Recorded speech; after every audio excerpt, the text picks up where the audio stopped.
راشن بشي زرغون بشي ودان افغانستان د کابل ښار د سرای شمالي الکترونیکي تذکرو ویش څانګه کې د روان کال له پیله تر اوسه 4,000 هیوادوالو ته نوې الکترونیکي تذکرې او همدارنګه 1,200 نورو کسانو ته له ویش وروسته خدمتونه وړاندې شوي دي.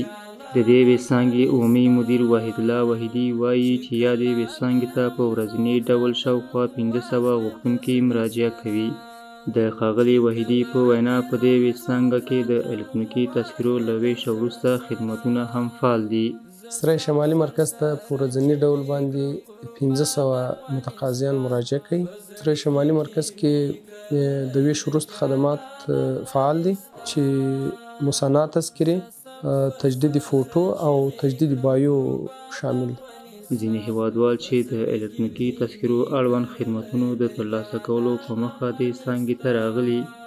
د الکترونیکي تذکرې درلودل چې د هویت معتبر سند دی له دولتي او نادولتي بنسټونو څخه د بېلابېلو عامه خدمتونو د ترلاسه کولو لپاره اړین ګڼي. زه راغلی چې الکترونیکي تذکره واخلم ځکه چې دا ډېره ګټه لري او کولی شي مشکلات یې حل کړي. که خارج ته هم سفر کوي یا پاسپورټ اخلي، تذکره الکترونیکي ډېره مهمه ده. زما پیغام ټولو خلکو ته دا دی چې ټول د کوشش وکړي الکترونیکي تذکرې د واخلي.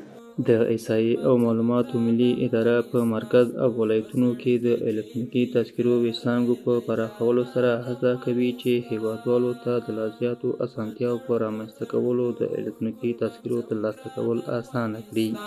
په زړګي کې مې کرلی د جانان افغانستان